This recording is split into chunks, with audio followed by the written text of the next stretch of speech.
ഏറ്റവും ക്രൂരമായി തന്റെ മകനെ ആക്രമിച്ചത് സിൻജോയാണ്. സിൻജോയെയും കാശിനാഥിനെയും ഒളിപ്പിച്ചവരും പരോക്ഷമായി പ്രതികളാണെന്നും സിദ്ധാർത്ഥിന്റെ അച്ഛൻ SFI പ്രവർത്തകരല്ല പ്രധാന നേതാക്കളാണ് കുറ്റം ചെയ്തതെന്നും സിദ്ധാർത്ഥിന്റെ അച്ഛൻ പ്രതികരിച്ചു.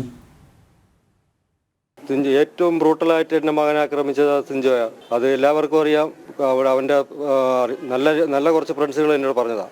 ആദ്യം പറഞ്ഞു, ഇത് പറയാതെ പോയി കഴിഞ്ഞാൽ എൻ്റെ ജീവിതകാലം മൊത്തം എനിക്കൊരു സമാധാനം കിട്ടില്ല, ഞങ്ങൾക്കൊരു സമാധാനം കിട്ടില്ല, നമ്മൾ സ്വയം വഞ്ചിക്കപ്പെടുന്നതായിപ്പോവും. ഇത് കേൾക്കണം. ഞാൻ പറഞ്ഞു, മക്കളെ പറഞ്ഞ കുഴപ്പമില്ല. അപ്പോഴാ പറയുന്നത്, ഇത് പുറത്ത് പറഞ്ഞ സിൻജോ തല വെട്ടു എന്നാണ് പറഞ്ഞത്. സിൻജോ തല വെട്ടു അങ്കിളെ ഇല്ല പറഞ്ഞു, കോളേജിൽ നിന്ന് പറഞ്ഞു വിട്ടു. ഇക്കാര്യം തുറന്ന് പറഞ്ഞാൽ ഇക്കാര്യം അവിടെ പറയില്ലേ, പോയിട്ട് മര്യാദയ്ക്ക് തിരിച്ചു വരണം.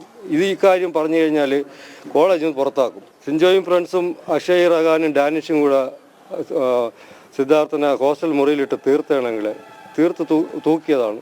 ആരോടത്തൊന്നും പറയില്ല, നിങ്ങൾ ഫൈറ്റ് ചെയ്യണോ, ഇത്രയും പറഞ്ഞിട്ട് ആ കുട്ടികളങ്ങ് പോയി. SFI പ്രവർത്തകരെ മാത്രമല്ല അവർ അറസ്റ്റ് ചെയ്തത്. SFI പ്രവർത്തകർ മാത്രമല്ല അവിടുത്തെ പ്രതികൾ, വെറും പ്രവർത്തകരല്ല, അതിൻ്റെ ഭാരവാഹികളാണ്. അപ്പോൾ അവർക്ക് സ്വാഭാവികം, അത് നാച്ചുറലാണ്. ആ ഭാരവാഹികളെ സംരക്ഷിക്കേണ്ട ചുമതല അവരെ പാർട്ടിക്ക് തന്നെ ഉണ്ടാവും. അത് അവരുടെ രീതി. നമ്മളത് കണ്ടിട്ടുള്ളതാണ്. വലിയ കുറ്റം ചെയ്ത് കഴിഞ്ഞാൽ ഏതാണെങ്കിലും അവരെ വലിയ നേതാവിന, പ്രത്യേകിച്ച് പൂക്കോട് വെറ്ററിനറി കോളേജിൽ എന്ന് പറയുമ്പോൾ ഒറ്റ സംഘടനയേ ഉള്ളൂ, SFI ആണ്. ആ SFI സംഘടന അവർക്ക് വിട്ട് കഴിഞ്ഞാൽ ആ കോളേജിൻ്റെ ഭരണം അവർക്ക് പോകും. അതുകൊണ്ട് അവരെ നേതാക്കന്മാരെ ഏത് അറ്റം വരെയും പോയി അവർ സംരക്ഷിക്കും. ഇപ്പം എല്ലാവരും വന്ന് കുറച്ച് പേര് കീഴടങ്ങി എന്ന് പറയുന്നു.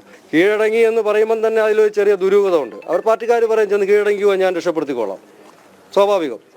അങ്ങനെ രക്ഷപ്പെടുത്തുകയാണെങ്കിൽ എന്തൊക്കെ ചാർജാണ് അവർക്ക് ഇട്ടിരിക്കുന്നത് നോക്കിയിട്ട് എനിക്ക് തൃപ്തി വരികയാണെങ്കിൽ ആ രീതിയിൽ അങ്ങ് പോകും. ഇല്ല എന്നുണ്ടെങ്കിൽ ഞാൻ വേറെ രീതിയിൽ പോകും.